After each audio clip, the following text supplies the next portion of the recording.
Hi everyone.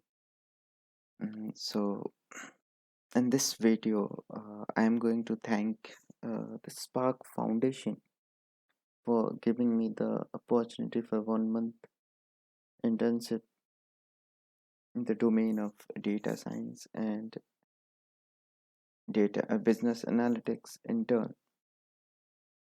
So it's I am going to discuss the first task which is provided by the Spark Foundation. So the task name is exploratory data analysis on sample superstore. So I am going to explore the data, visualize the data, analyze the data by using Python. Okay, so without taking any ado, let's start. Okay, the first thing is I'm using Jupyter IDE for for my this project. Okay, first what we'll do, first I have imported the library. As you can see, I have already imported the library. Then this is the chronology which I have followed. First is importing the libraries, then loading the data, reading data, describing details,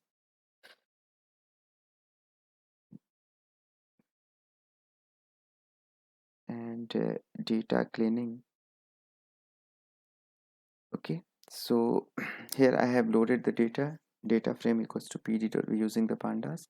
So three libraries I have used: pandas, matplotlib, and seaborn. Okay, so first what we'll do, we'll check our data. So what is, I mean, what are the ingredients of the data? Okay, so it's a sample superstore data where, I mean, it's not that complex data. So it's I mean, there are few values which we are focusing, that is sales value, profit value, and in which region you can see some profit are positive, some are negative, and some are very low.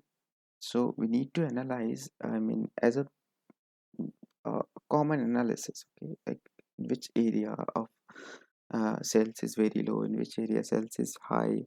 If sales is high, then how much high as compared to the profit? Is there any correlation between the profit and sales? Is there any effect if they are giving the discount? And these are all these things we are going to. What are their major customers? What are the minor customers? If they need to work, they need to increase sales, or they need to increase the profit, in which area they need to work. Okay, so next part, what I did was uh, analysis work. Okay, the first thing, I want to get information about my data. So I got this information. So first thing, in the process of data, I need to remove the null data. So as you can see, there is no null data. Okay, so this problem is already sorted. Now I need to find the shape of the data. Okay, so it consists of like 13 columns and 9 around 10,000 of rows. Okay, now description of the data, like a statistical view of the data. What is the statistical view? So we need to worry about the only sales and the profit. So mean of the sales coming out to be 230, but mean of the profit is coming out to be 28. So you can say 10% of the profit. uh, on an average they are earning 10% of the profit. Standard deviation 623, 233. So standard deviation is, if we can see, this 3 times of the mean. Okay, so mm, let's see. Mm, minimum sales is $0.44, and minimum profit, you can see 7,000 profit, around 6,600 of profit, minus of 6,600. Okay, that's a very bad figure. The next thing, in the this thing, we are doing the data exploration as well as getting insights over the data.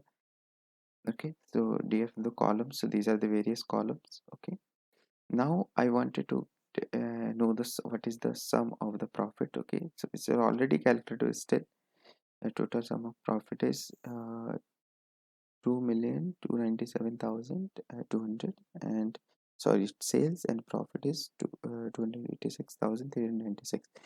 So if you can see, it's coming out to be 10%, around 10% of the profit. 10% of the sales profit is coming out to be 10% of the sale. Now main now I have my next is the visualization part. The first I started with the regression because I think regression is my I'm very comfortable. So I tried to find a correlation between the sales and the profit.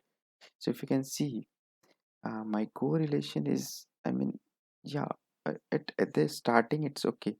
The first fit line is lying just, I mean, not in the center, but somewhere in the upper stage region. But if you go ahead, I mean, the points are widely scattered. So I don't think we are getting a good correlation coefficient. Let's check.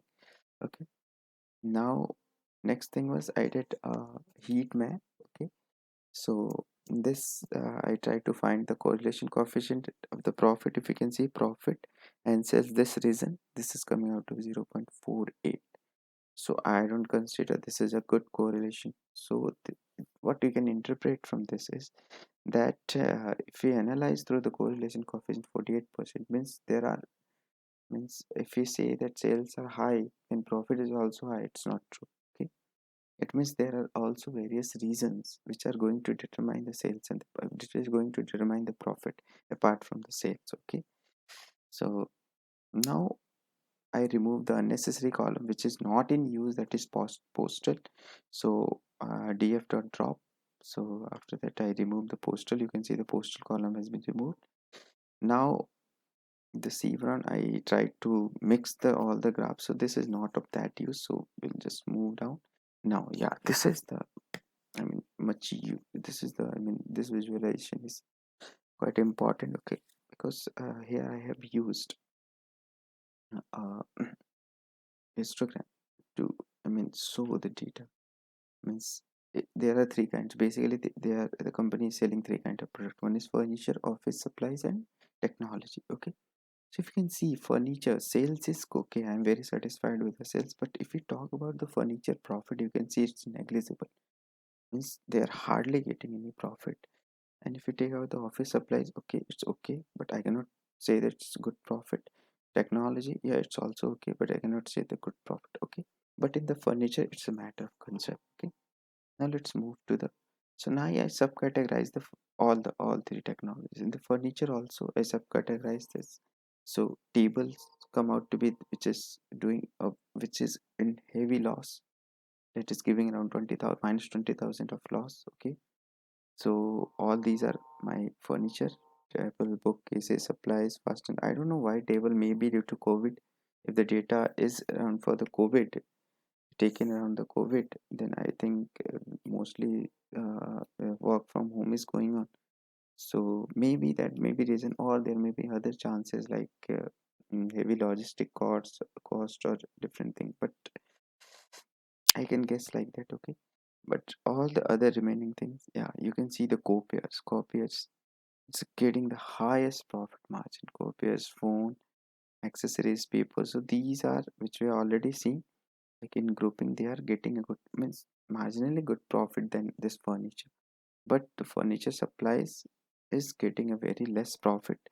Okay, now let's see. Yeah, so now I try to find the reason, in which region the company is making more profit. So we can see that region of west and east is almost like 32% in the west they are making profit, east is 28%, but south they are very less, and central they are marginally better than south. Okay, so region wise profit distribution. So region central they are around 501,000, and east they are 678,000. South, uh, so these are the sales, yeah, total sales.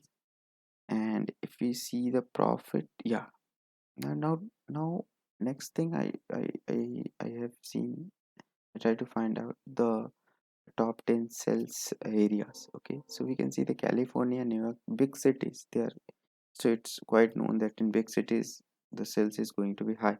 But what about the profit? It's always a matter of concern. Sales is okay, yeah, sales is okay, but profit, but we need to take account of these things, these small state also. Why? the sales is very low. We need to take care of those things also. We